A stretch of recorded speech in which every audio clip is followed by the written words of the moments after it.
If you were to take every single dollar bill currently in circulation and stack them on top of one another, the pile would reach 6,786 miles high. That's enough to pass the International Space Station 28 times. But here's the thing, despite there being more money in circulation today than ever, the average person is arguably getting poorer. Why? Well, partially because the rules we were taught to follow growing up, the ones that were whispered by our parents, teachers, and well-meaning bank commercials, they might actually be traps for us. So we're going to take a look at a few things that are secretly making you poorer. Now let's start off with the American dream. You know, the one you buy a house, you build equity, and eventually you own a piece of the earth. We are told that renting is throwing money away and that your home is your greatest asset, but is it really? If we look at the Case-Shiller Home Price Index, which tracks the value of residential real estate in the US going back to 1890, and we adjust it for inflation, something shocking happens. From 1890 to 1990, the real inflation-adjusted return on residential real estate is essentially 0%. But wait, how could that be? My uncle bought his house for $50,000 in 1970 and sold it for $500,000 recently. That's a 10x return. Except it isn't. But it is. But it isn't. We'll get into it. When you calculate some of the other costs as well as inflation, the math falls apart. So let's do a quick calculation here. If you buy a house for $400,000 with a 20% down payment at a 6.5% interest rate over 30 years, you aren't paying $400,000 to the bank for the mortgage. You're paying $728,000 just in principal and interest. Now add on property taxes, averaging at about 1.1%. You also have to add on homeowners insurance and the 1% rule of maintenance, because things will go wrong, pipes will break, you will need to replace the roof, and so on. Over 30 years, you've likely spent over $1.1 million on that $400,000 house. To actually make money, that house needs to sell for nearly triple its original price just to break even in real terms. Meanwhile, if you had to take that same down payment and put it into the S&P 500, which has averaged around 10% return annually, you'd be looking at a mountain of liquid cash. Now, this is with a big asterisk here, because in some areas, if you were to buy a house, for example, in Toronto for $50,000 in 1990, and 35 years later, that is very likely to be worth $700,000 to over $1 million, then yes, you will have a good return on investment. But keep in mind that there are some areas where the price of homes has pretty much gone down or stayed the same, adjusting for inflation over the last 30 years alone. So there is an asterisk to that. But buying a house may not always be the best decision. Now, another thing is what I call the latte factor. So you've probably heard if you stop buying the $5 to $10 lattes, you'll be a millionaire. It's the most famous piece of financial advice in the world, or at least it was a few years ago, and it is mathematically speaking kind of complete nonsense. So let's look at the numbers here. If you buy a $5 latte every single day for a year, you spend $1,825 just on lattes. If you invested that money at an 8% return over 30 years, you'd have $200,000. And that sounds like a lot, right? Amazing. All the gurus say, look, there's your 200 grand. The coffee was keeping you broke. But wait, during those same 30 years, the cost of housing, healthcare, and education has outpaced inflation by hundreds of percent. In 1970, the median house cost about 2.3 times the median income. Today, it's closer to 7.5. So focusing on lattes is what economists call micro-optimization. It creates something called decision fatigue, actually. So a study from Columbia University found that humans have a limited well of willpower. You spend your entire morning agonizing over whether you're going to spend $5 on coffee or not, you are statistically more likely to make a low willpower decision later in the day. If you have a lot of those days where you don't spend $5 on a latte or even a coffee, maybe that adds up and you'll eventually spend $50,000 on a car or failing to negotiate a $10,000 raise. In fact, what you should be optimizing is not your lattes, but it should be your housing situation, your car situation, your investment situation, and your employment or business situation. If you got those things right, you could bathe in 7 lattes every single day and not even think twice. but we are obsessed with the lattes and the coffee because it feels like something that everyone can control, like a financial placebo. Now, saying that, yes, if you're living paycheck to paycheck and you want to be able to save an extra couple $100s a month, then yes, cut out the lattes. But for most people, it is better to focus on the bigger things to result in bigger wealth accumulation in the future. Now, the next thing on this list is, well, something that we were all taught, and that was go to school, get a good job, stay at that job. That is the path to wealth and safety for decades. But what if safety is actually the highest risk strategy you can take? In engineering, there is a concept called a single point of failure. If a bridge is held up by one bolt and that bolt snaps, the bridge falls. So if you have one job, you have one single point of failure.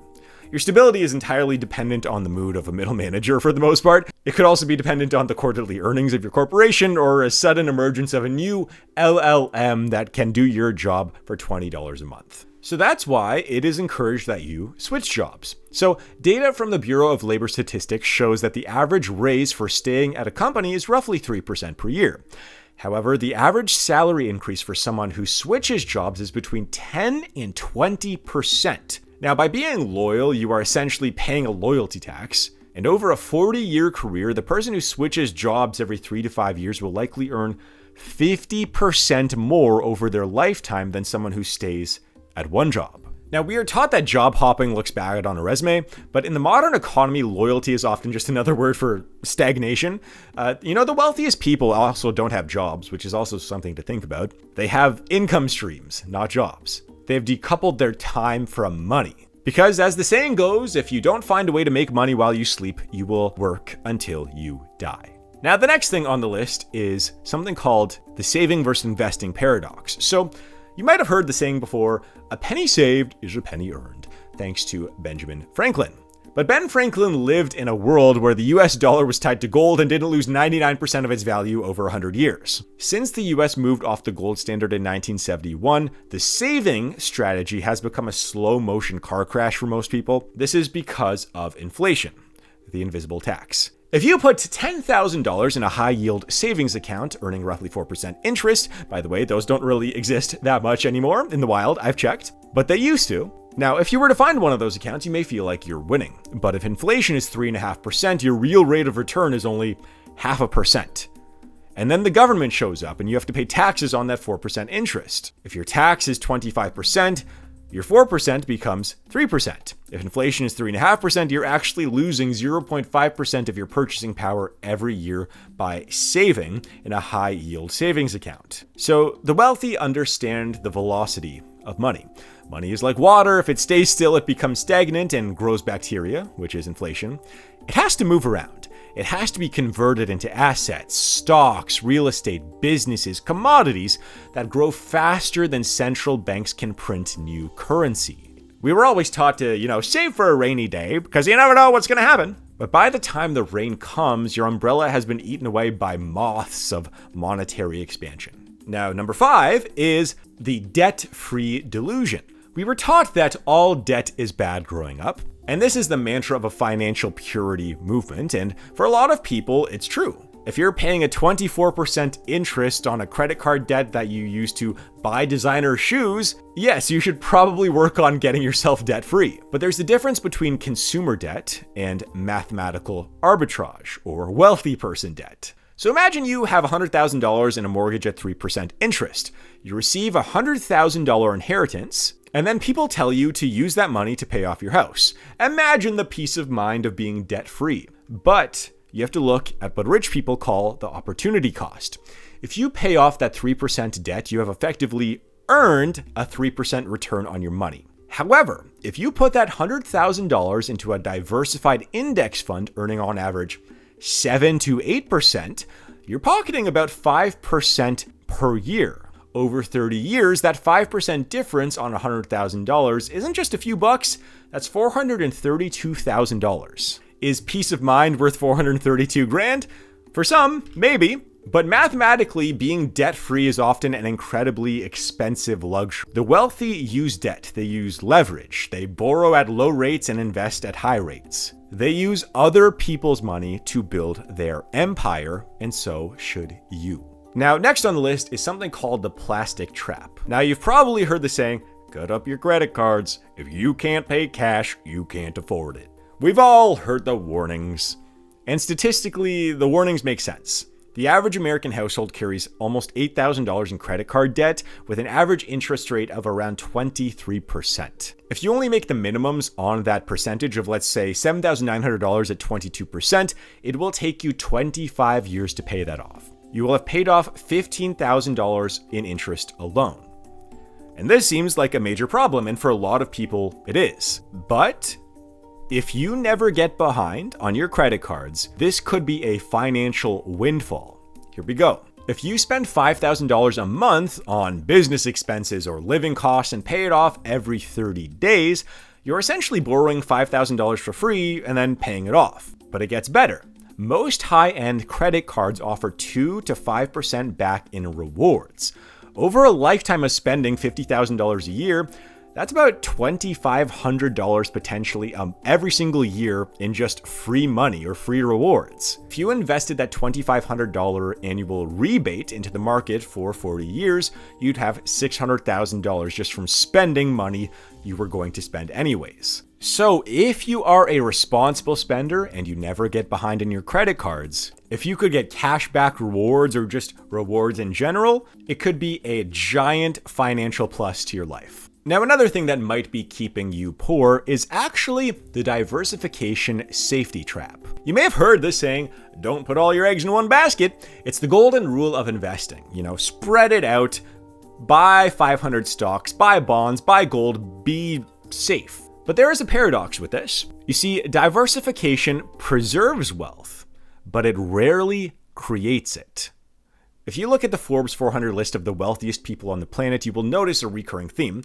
None of them got there through a balanced portfolio of 60% stocks and 40% bonds. Jeff Bezos didn't diversify. A lot of the biggest investment bankers, when they were climbing the ranks, they didn't diversify very much. They took what's called a concentration risk. And in the words of Andrew Carnegie, the way to get rich is to put all of your eggs in one basket and then keep your eye on that basket. Now, I'm not saying to go and put all of your money into some meme coin and just hope it doubles in value and then it doubles your life savings. I mean, that could happen, but it's probably not a good idea to bet on that. But if you find a very good business opportunity or very good stock, or you see where something is heading as an investment, it might be worth putting a decent chunk of your portfolio into that investment. I mean, we can look at the math here. So the average person, if they put their money in the S&P 500, it returns about 10% per year. If you invest $10,000 and wait 30 years, you'd have $174,000. Great, you're a success. 174 grand is great.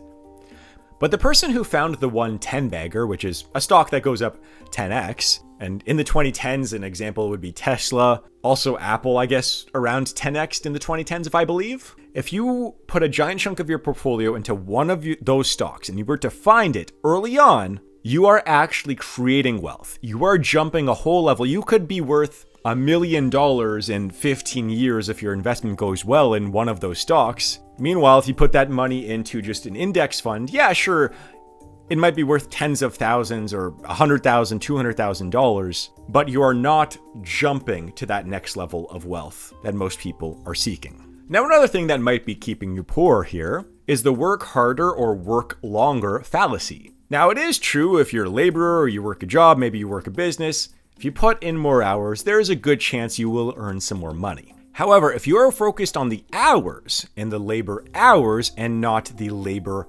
scalability, that might be what's keeping you poor. Finding a way to scale your income or scale your investments is much better than putting in an extra hour or two at work every few days. However, this also leads people to think about starting their own business versus working as an employee at a company. So for example, a very high paying job, let's say a lawyer, and you're charging $300 an hour. You are rich by most people's standards, but you're also a slave to the billable hour. So if you go on vacation, your income, it stops. If you get sick, your income stops. You have no leverage. You need to work to make money.